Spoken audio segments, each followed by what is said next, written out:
What's up, guys? So today we got Team of the Week Eddie Lacy, man. 93 overall, dual style, short pass, ground and pound. 5'11", 90 speed, 91 agility, 92 ball carry, 93 juke, 97 truck, 91 carry, 91 excel, and 91 elusiveness. When I ran with him, he reminded me a lot of Chris Ivory, the team MVP, in terms of breaking the first tackle without having to do anything. Some guys, you gotta press stiff arm or truck or spin or juke to avoid that first tackler. He's one of those guys where if someone were to touch him, he will tend to break that first tackle on his own without you having to press anything, which is always nice. Also, even though he can truck and stiff arm and do all that, he can definitely spin and juke, but we'll get to that later on.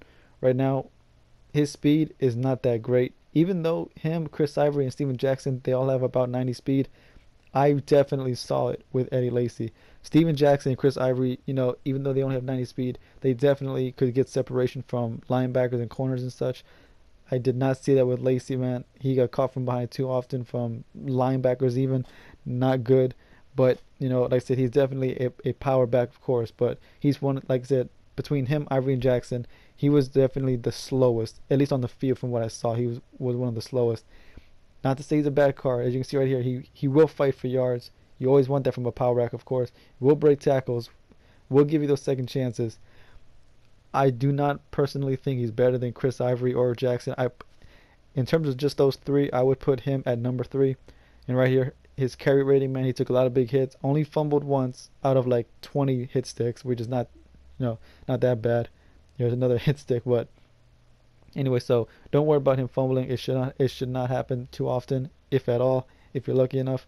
But anyways, like I said, compared to Steven Jackson and Chris Ivory, I would have him at number 3. And right here, this will happen, of course.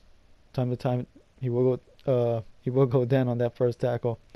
But that's not gonna happen too often. I just wanted you guys to know it will happen from time to time. And like I said, his speed. This is just a good example of it right now. I'm trying these toss plays. Another one right here. Good juke. Like I said, you can juke with him, but that speed right will just get you chase from behind. That could have been 6, man. And right here, I think another one. You think he's gone. You think you got 6, and just stops you. So that is annoying, but it's that comes with that card. There's that spin move I was telling you guys about. That I think it comes with juke, or nope, the speed. Like I said, man. Even though he's a power back, and there's that fumble I was telling you about. Even though he's a power back, you shouldn't depend on him breaking like 50, 80-yard runs without being stopped in the backfield. That just happens. Even though that did not happen with Steven Jackson and Chris Ivory, even though they both have 90 speed.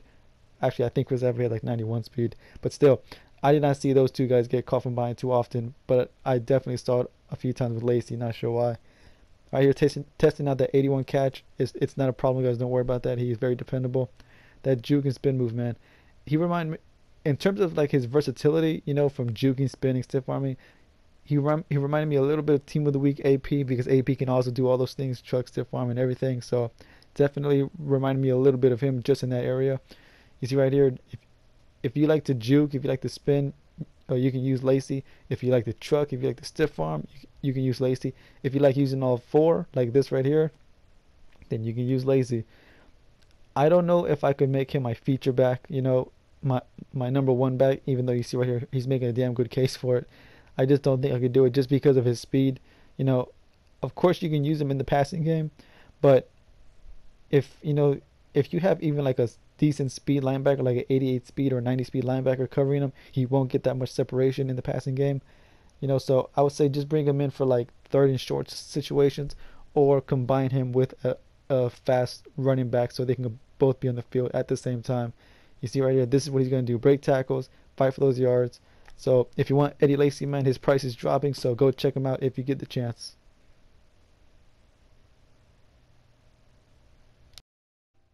Anyways, guys, that's going to be the end of this review. My final thoughts: do I think he's worth $150,000? That does sound about right to me.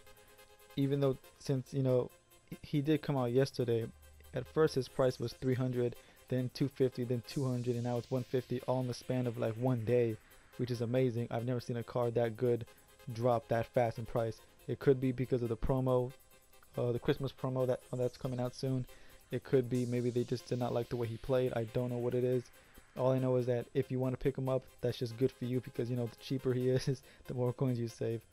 But the reason I bring up Steven Jackson right here next to him is because I want to show you, their stats combined, not combined, but compared. I mean, side by side. And honestly, I do not think he's better than Steven Jackson or Team MVP Chris Ivory. I mean, of course, he's a great back. Not taking nothing away. They're both 93 overall. He's a great running back. I just feel Jackson and Ivory just play better overall. And I might put Eddie Lacy in the, my top 10 running back list. Not top 5, but my top 10. And people have been asking me a lot about who would I put in my top 5.